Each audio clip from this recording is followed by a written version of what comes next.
Hello, hello, hello, and welcome to Spin Cycle Live. I am your host, Nathan Hale. We are back here again for another episode. It is Monday Fun Day, starting the week off strong with some good quality news for you all. I bring you the good stories, right? I don't sit here, every week, gather up all of this information for you and just give you a nothing burger. We have so much to cover today, so much to talk about. First, I want to hear how you're doing. You guys having a good week so far?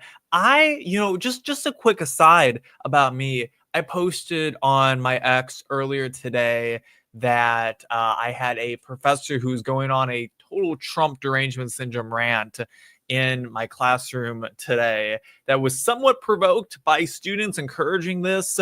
And for some reason, that post just totally blew up for some reason over on X. I've gotten like 400 followers in like the past couple hours from that, which is absolutely insane. We're nearing 7K followers on X. So if you're not following me on there, go give me a follow. That's where all the information. I don't just tweet out 2 times a day, 2 times a week, right? I'm tweeting out all day, every day, right? You'll never go and miss anything from me. Go and follow me on X. But I just couldn't believe how much that blew up. It's gotten like, I think it's like almost got like 60,000 views or something on it in just like a couple hours. I'm like, I didn't realize that this was something that was going to blow up as much as it did. But if you are a new follower who has found me recently, welcome. I hope that you enjoy the show. We do Spin Cycle Live every Monday and Wednesday. You can watch us on YouTube, X, Rumble, Instagram, 5 p.m. Eastern time every single week. We never miss an episode, right? So that's just a little bit about my day so far. We're experiencing did you hear about this polar vortex? Just all of a sudden I heard the term polar vortex just coming out of nowhere. I don't even know what a polar vortex is, but I know we're about to get one. Apparently Kansas City is supposed to get like 9 inches of snow, so I'm hibernating again. We had like the thing that I really hate about this kind of weather we're having right now. And I promise I'll be brief. I know I talk about the weather a lot, but it's really affecting me right now. Because what happens is, I don't drive to go to school. So every day I have to walk. I have to walk my little tushy to get to classes every day. And it's like a good walk. It's not like too close by, right? It's enough for you to feel the cold and feel physically assaulted by the wind, right? And what happens here, at least in Kansas City, in the Midwest where I am, is it snows and then it gets just warm enough for all the snow to melt, and then it freezes, and then it snows again just when you thought you were done getting snow. So I don't know what it's like. I don't remember the last time we got snow mid-February here in the Midwest, but maybe we're experiencing some global cooling happening in the world right now. I don't know. All I know is that we have some amazing stories to get into. So let's get right into them, starting off with a headline that I honestly am still a little fathom that even exists. So this is from The Independent. So apparently a New York congresswoman is introducing a bill to make Trump's birthday a federal holiday. So first thought off the bat here, this is Congresswoman Congresswoman Tenney is her name. I believe it's a kind of a blurry, a dark picture of her. But I first thought right at the bat is she just wanted some screen time. She was feeling a little left out with everything that's been happening in the federal government recently. She's like, guys, I gotta get in on the action. I have to do something kind of controversial to get my name out there so people even know that I exist. Because before this, I didn't even know she was a thing. I never seen her face before. I don't remember seeing that blonde colored bob anywhere on this screen, right? So she wants to make Trump's birthday a national holiday. So a New York congresswoman has introduced a commemorative bill to make President Donald Trump's birthday an official federal holiday. The celebratory order, introduced as, quote, Trump's birthday and Flag Day Holiday Establishment Act, was proposed by Congresswoman Claudia Tenney on Friday. Quote, this legislation would permanently codify a new federal holiday called, quote, Trump's birthday and Flag Day on June 14th to honor this historic day, Tenney's press release stated. Kenny's statement went on to add, quote, just as George Washington's birthday is codified as a federal holiday, this bill will add Trump's birthday to the list, recognizing him as the founder of America's golden age. So, a couple of things about this. I think a lot of Republicans, or at least a lot of Trump supporters, are really going to get on this train that this is so great, we need this. A couple of things. Number one, Trump voters, I don't think y'all want to tie yourself, and I count myself among you as someone who voted for the guy. I'm very clear about that. I don't think we want to tie ourselves to like stuff like this that is literally just meant to get views and will never pass. This congresswoman, first off, let's look at this from the angle of the budget that we're all so much talking about, Doge and everything. How many hours of time did this woman and her staff waste drafting this bill that will never get passed? Also, she can get some screen time, right? And she's a Republican on top of that, I'm assuming. And we're trying to cut down on the waste here. This is waste. Right? These people get paid hundreds of thousands of dollars a year to do their job in Congress, and they're wasting your time doing stuff like this. This is like, remember when, didn't the Pennsylvania legislature make like Taylor Swift Day or something like that, or try to make Taylor Swift Day? And someone calculated out and they're like, oh, the Pennsylvania legislature wasted this many millions of dollars spending an entire day trying to make Taylor Swift's birthday like a state holiday or something like that, right? Right. This is the kind of waste that we're complaining about when we say there's government waste. This woman wasted your money. If you were a New York taxpayer or just a taxpayer in general, right? She wasted your time and money when she could have been spending it doing actual important things in Congress and not trying to do stuff like this, right? So I don't think we, as Republicans, conservatives, Trump voters, whatever that may be, want to tie ourselves to people like this woman right here. Now, on top of that, she went on to say that this is just like George Washington's birthday. First off, all right, George Washington, first president of America, right? Dude could have done literally nothing and would still always be the first president of America, right? He's kind of a big deal. And he's one of the founding fathers. He's a signer of the Declaration of Independence, signer of the Constitution, right? Kind of a big deal. So his birthday being a national holiday kind of makes sense. Also, by the way, if we want to fact check ourselves here, his birthday didn't become a national holiday until 80 years after he died, right? So get back to me like 50 or so years after Trump dies, and we'll start talking about if he deserves to get a national holiday then. But until then, I'm going to wait here and sit around. There's a term that we use in historic preservation that generally something has to be gone or has to have been established for like 50 years for it to really get any sort of recognition. That's kind of like that across the board if we look at historic places or anything. So, that makes sense. 50 years after Trump dies, get back to me. And she said, golden age of America. It's been 2 months. It's been 2 months. I would hardly say we are back in the golden age of America as of right now in this moment, right? Get back to me like a year or two from now, and we'll see how that all plays out. So I'm sure that things are going to get significantly better over the Trump administration versus what we had before. I tweeted out also earlier today that seeing what Trump has done in the past couple of weeks has really like opened my eyes to the fact that we just did not have a president for the past 2 years, right? So I'm sure the golden age of America is coming. I'm not convinced that's here today, right? But I'm sure that it is coming in the future, and we'll be sure to cover you all on that. But wasting your time trying to make Trump's birthday a national holiday, you're wasting taxpayer money. This is not what we are about as a movement. Do not tie yourself to people like this woman here. All right, moving on. Our next story on the list has to do with the FAA. So we just had another plane crash happen, and yet the Trump administration is firing air traffic control staff just weeks after a fatal DC plane crash. And another one just happened the other day. And wouldn't it happen in America? Wasn't there a plane crash in Montreal with Delta and everything? It just happened like either today or yesterday or something, right? So Washington, D.C. So this is from AP News. The Trump administration has begun firing several hundred Federal Aviation Administration employees, upending staff on a busy air travel weekend, just weeks after a January fatal mid-air collision at Ronald Reagan National Airport. The impacted workers include personnel hired for FAA radar, landing, and navigation air maintenance, one air traffic controller told the Associated Press. The air traffic controller was not authorized to talk to the media and spoke on conditions of anonymity. Anonymity.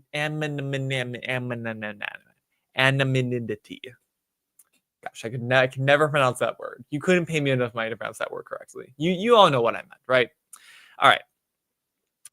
The employees were fired without cause nor based on performance or conduct, Spiro said, and the emails were from an exec order Microsoft email address, not a government email address. So I believe that he is the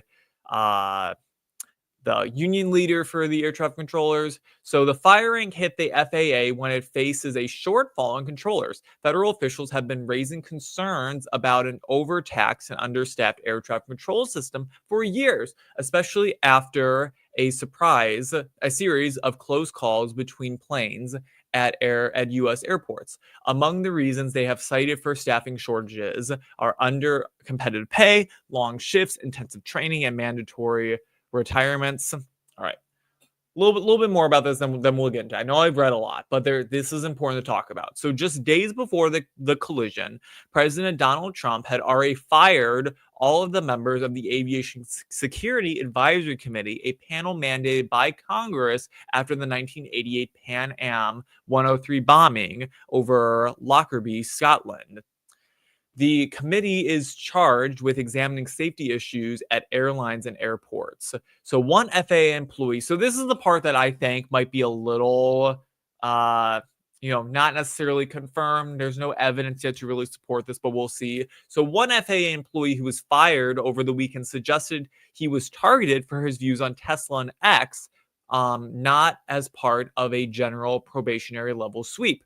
Both are owned by Elon Musk, who is leading Trump's effort to cut the federal government.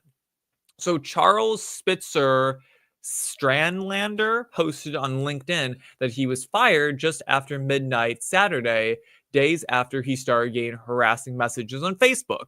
Quote, the official Doge Facebook page started harassing me on my personal Facebook account after I criticized Tesla and Twitter, Spitzer wrote. Less than a week after I was fired, despite my position allegedly being exempt due to national security. He added, when Doge fired me, they turned off my computer and wiped all of my files without my warning. So, couple things. So let's start from the back to get to the front. All right. So this part towards the end about this individual who was fired, Charles Spitzer. The fact that we don't have any evidence about this other than what he has to say is concerning to me, mostly because if you're getting harassed by a government agency on your personal accounts, wouldn't you screenshot that, right? And he says that his computer was turned off and wiped of all of his files without warning. But that had to have been a work computer, right? So if you had screenshots, why are you screenshotting same things on a work computer, right? Wouldn't you have taken a picture of it with your phone, right? And there's no way you can't make the argument to me that somehow Elon is hacking into people's personal devices and wiping the memory off them. I won't believe it. There's nothing you could tell me that would convince me of that being true. So I think that this individual, if this is in fact true, I think that's highly concerning coming from the Doge offices here. It's very unprofessional. It's not what a government organization should be doing. If it's not true, which I suspect it is not true, or some things have been fabricated, I think that it is unfortunate that AP is publishing this without knowing, without seeing all the evidence in front of them. So just about firing air traffic control employees, I would like to know a little bit more about what the rationale behind all of this is. So, like, why is this happening? Because what we've seen happen is like we know that there's a shortage of air traffic controllers. We know there's a shortage of people who are working at the FAA to protect our flights from having these crashes and everything happen. Why are we going and firing employees right now at this moment? Aren't there other agencies that are less detrimental to public safety than the FAA that we could be investigating right now and firing people from versus just going and blanketly firing people in the FAA? On top of that, a lot of these measures and stuff that FAA employees go through have been in place for decades. I mean, that council that was talked about has been there since, the first Bush administration, right? So this isn't like we're getting rid of employees who were hired because of partisan reasons, or we're destroying councils that were created for partisan reasons. For instance, like the J6 committee in Congress, that being abolished, right, made a lot of sense, right? It's very partisan council. We all knew that. But some of these things have been around for decades. So this wasn't made in light of Donald Trump even being a politician, right? This isn't an attack on Americans' liberties for any reason, right? These are employees who were fired for seemingly no reason, it looks like. And I'm worried that this is the wrong step for the Trump administration to make. And it concerns me that these employees, like the one that was stated, may have been targeted in some way or another. That I think is concerning.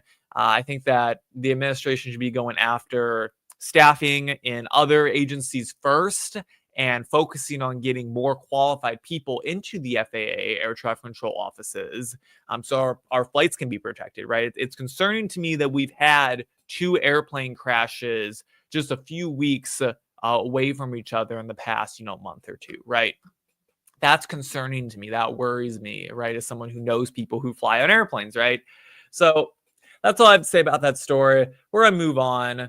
All right, so let's talk about Nissan. So top automaker could move some production. It keeps going away. Could move some production out of Mexico amid Trump tariffs taking Trump tariff talk. CEO says, my God, the Fox Business website. I have to tell you all, the Fox Business website, it's garbage, right? You saw how it like jumped around like 3 times in front of me. You're seeing a live feed on my screen, right? So, anyways. So Nissan CEO said a, quote, transfer for building U.S. exported cars is on the table. Nissan CEO Makoto Yukita suggested President Trump's tariffs could force the car manufacturers to shift its production outside of Mexico. The quote, from Mexico to the U.S., we are exporting a significant number of cars this fiscal year. 320,000 units are exported from Mexico to the U.S. And if the high tariffs are imposed, we need to be ready for this. And maybe we can transfer the production of these models elsewhere if this were the decision. We will think how we can make it a reality while monitoring the situation, the Nissan CEO said. The move could be a major blow to Mexico's auto production sector, as nearly 670,000 vehicles were made by Nissan in the country last year. Over 456,000 of those being exported, according to the Spanish language Uno TV. So that's all that I thought was really relevant in that article. So let's talk about it a little bit. All right. I think that if Nissan can move production back to the United States and create a whole bunch of jobs for U.S. employees, I think that would be a total win, right? I think on top of that, even if Nissan moved their manufacturing facilities to a country that's more friendly to the United States and was more willing to work along with them, I think that this would be a huge win for the United States as an industry, right? I'm a big fan of using tariffs as a negotiating power, as a weapon to get countries to do what you're looking for to do, right? And this is exactly what's happening, right? This is going to most likely take a blow at Mexico. Mexico's not going to be happy because of this. But look, Mexico should have been doing the things that we've been asking for years now, such as having a secure border, such as stopping sending people across their country into our country, right? Mexico, in my opinion, is getting what they deserve out of all of this, which is a little bit of payback for their lack of leadership, for their lack of accountability as an entire nation over the past 4 years, right? And even during the first Trump administration, right? So I'm all for this. Let Mexico's economy get hit in the ass, right? Move the Nissan factories to the United States. We have the best factories in the world, right? They're the cleanest factories. We have the most amount of regulations on factories here in the United States. Move them here, bring a whole bunch of US jobs into the country, right? So that's all I got. That's really all I got to really say about that. That's kind of what I see happening with all this. Is my hope is that they will move their factories north into like Texas, right? And all of a sudden we have a whole bunch of new automaker jobs in the United States because of this. And we can say, hey, tariffs help to bring jobs to the United States, right? There we go. So that's all I got to say about that one. Let's move on. So I guess Donald Trump and Emmanuel Macron, who is for sure married to a trans woman, it's like basically confirmed at this point, have had frank conversations minutes before European meeting on Ukraine. By the way, hold on. I'm sorry. I have to take a step back for a minute. How insane is it that first off, Emmanuel Macron met his wife? Isn't his wife like 40 years older than he is? And they met when he was like 15? Right. And I know that the age of consent in like France is different than in the United States, but that kind of age gap is like wild at any age, let alone when you're still literally in high school to be dating like a 40 something year old. Right. I'm pretty sure they have like a 30 or 40 year age gap. Right. And she's definitely a trans woman. Like the fact that nobody can like come up with photos of her from like when she was like a child and everything, and like she just all of a sudden became like a thing recently. So I know it's inside, but I saw a whole video about this and I'm very convinced. This is one of like the few conspiracy theories that I'm like, yeah, that like for sure that's true. Like I'm there's nothing that you could do to convince me that she's not a trans woman, and we all know these people will not pull down their pants. So I'm just going to follow along with that, and you can believe if you want to. But anyway, so Macron and Trump have frank conversation minutes before European meeting on Ukraine. So the call came before the French president welcomed a group of European leaders in Paris. So French President Emmanuel Macron and his American counterpart Donald Trump spoke on the phone minutes before Macron greeted European dignitaries who had gathered to discuss security in Paris. The call came as European leaders are scrambling to come up with a unified response to the upheaval posed by Trump's second term, including his plans to meet directly with Russian President Vladimir Putin to discuss ending the war in Ukraine. European powers worry that they are being cut out of a negotiation in which they hold a vital stake. So a whole bunch of world leaders are meeting to discuss this. And ahead of the meeting, Tusk, who is the Dutch prime minister, called on European states to drastically increase defense spending to meet the continent's security challenges, with Washington appearing poised to scale back its military commitments to the region. Good. They should be spending more money on defense. We are spending way too much money on defense in Europe. That's a fact of the matter. We should not be getting involved in these conflicts nearly to the degree that we are right now. I love that they're saying that they're scrambling to come up with the unified front, as if they haven't had 4 years to figure out what they're going to do about this, as if they haven't had several months to prepare, knowing that Trump was going to go all like wrecking ball here on the world and just go and meet with the Russian president, right? As if they didn't know. I could have told you that. I'm not even an elected person. I'm a nobody from Kansas City, right? I could have told you this. These people are supposed to be highly educated in the world of politics and know what they're talking about on a plethora of matters, and yet they couldn't have predicted this. And now they're scrambling to figure out what they're going to do and to come up with a unified response.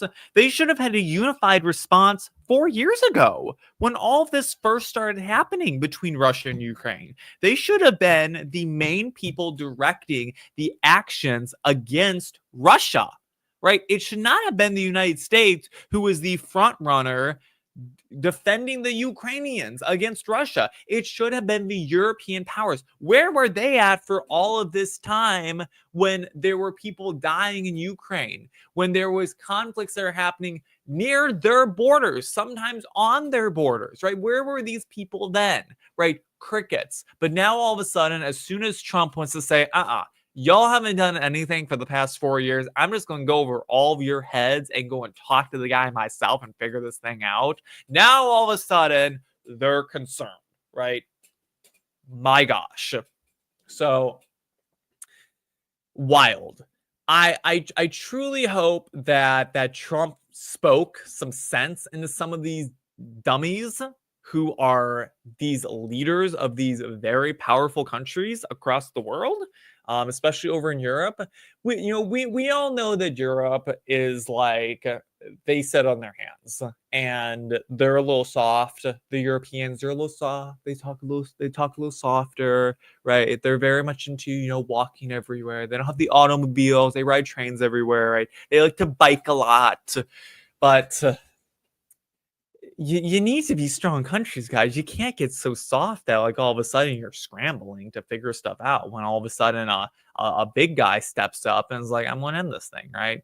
So I think it's really unfortunate to see the detriment of the European nations over the past couple of decades, right? What do you all think, like someone like Napoleon would think of the current state of Europe right now, as opposed to what it once was? That's all I got to say about that one. Moving on to our last story, wrap this up in a nice quick 30-minute show here, y'all. We keep it fresh, we keep it snappy, but I couldn't not talk about Tom Hanks being on SNL. I could have not talked about it. Man came out again, calling everyone a racist, wearing a MAGA hat. Maybe I should switch. Maybe I should switch my hats out for this one. We'll put the MAGA hat on as we talk about Tom Hanks saying that Trump supporters are all racist, sexist, homophobic, xenophobic, and misogynistic. But what's new? So Tom Hanks bashed for playing racist Trump supporter on SNL. This show wonders why their ratings are in the gutter. No kidding. On Saturday, as SNL celebrated its 50th anniversary, Tom Hanks was blasted after reprising a role as a Trump supporter on Black Jeopardy, who was seen as racist. Wearing a red Make America Great Again hat as Doug, a Trump supporter, Hanks answered a question correctly, then stated that if more people went to church, America would be better off. When Kenan Thompson, as host Darnell Hayes, crossed over to congratulate him on his answer, Hanks recoiled at first, then relented after Thompson said, "It's only a handshake." The show offered consistent jabs at President Donald Trump. In one sketch, parodying the song I Dreamed a Dream from Les Mis, a member of the cast sang, "I dreamed a dream that King Kong died, then I remembered he's in Florida." In another sketch, actor Martin Short walked on stage and comedian Steve Martin asked, quote, "Do you have your passport on you? ICE, get him." That prompted ICE employees to drag Short off the stage, yelling, "No! I'll name names. Mike Myers, Jim Carrey." There's a reason why, we all know the left can't meme. The left cannot meme. The left they're not funny people. They're not funny people. The left can't meme. They can't take a joke. They take themselves way too seriously. And I don't know who finds this stuff funny anymore, right? It was funny back in like the 80s and 90s when comedians made fun of politicians for things that were not their politics, right? It was funny. It's funny when you make fun of Trump for like his swoosh haircut or like being a big orange guy and everything. Like, that's funny, right? It's funny when you make fun of Hillary Clinton for like the way that she talks and for like not non-political things, right? It's funny when you make fun of Bernie Sanders for doing his arm things, right? It's funny when you make fun of politicians for like their personalities, right? Because they are often comedic characters when it comes down to it, right? That's why they're so popular. They're very charismatic, they're very comedic, right? It's not funny when you make fun of the base that supports them, right? When you start calling out when you start calling out a portion of the country, what I would argue is most likely a majority of the country at this point, the same things that they've been hearing for years, it's not funny, right? And there's no evidence to back that up, right? I mean, it's just I think it there's a reason why the show's ratings are in the gutter. I mean, it's insane that the show has gotten this far and hasn't been canceled yet. I think that the reason why it hasn't been canceled really is because the CEO of NBC, whoever's in charge at that point, doesn't want to be the one to say, oh, they canceled SNL, right? Because it's been on for so long. It's kind of like, they don't want to cancel a show Survivor anytime because they don't want to be the one who canceled Survivor. So I think it's really sad that SNL, that was once such a great show, has become so unfunny with people like Tom Hanks, who we know can't take a joke anymore, right? He's not a funny dude. And we've lost that kind of like political commentary that we once had.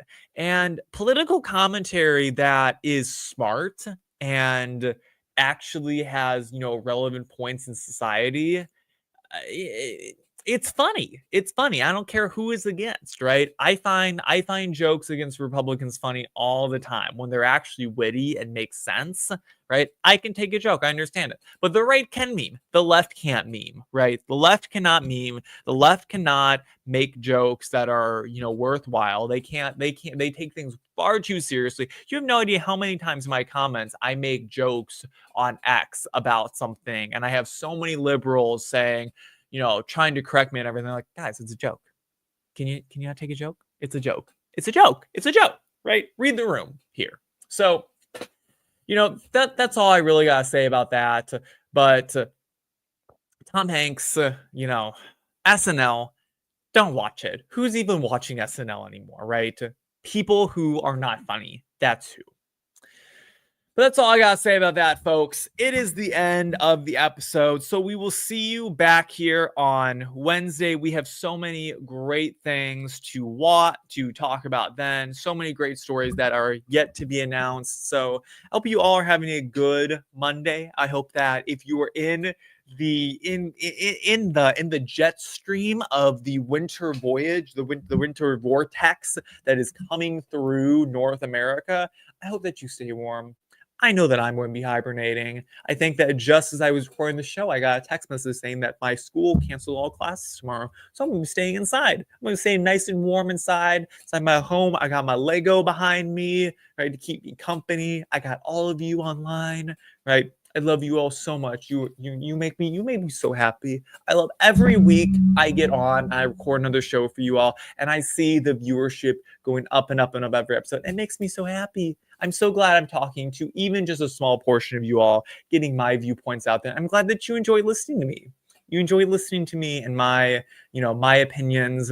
I think I have pretty good opinions, but you know what? I'll let you all be the judge of that. But please share this show with friends. If you're coming in late and you missed it, the show will be up on my X. You can go back and watch it. If you want to watch old shows, you can go watch them on X, on YouTube, Instagram, Rumble. They're all up there. Go look me up. Spin Cycle Live, Homo Nation, and all of those different platforms. We're also on TikTok. I'm posting show clips up on TikTok, and hopefully at some point I'll start doing some actual custom recorded content there. Right now it's just show clips because I don't have the time. I have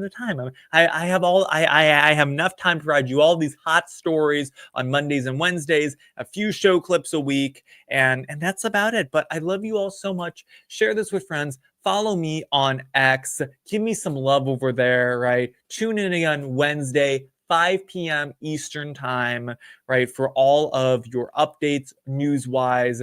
Like I said, if you missed a show, go back and watch it. It'll be up pretty much right after I end the stream. You might even be able to rewind it right now. I don't know. If you prefer YouTube, go watch it on YouTube. Follow me at Homo18 over there as well. But with that, I hope you all enjoyed this episode of Spin Cycle Live. We will see you all back here on Wednesday. Be here or be square. But with that, I will see you all then. Peace out.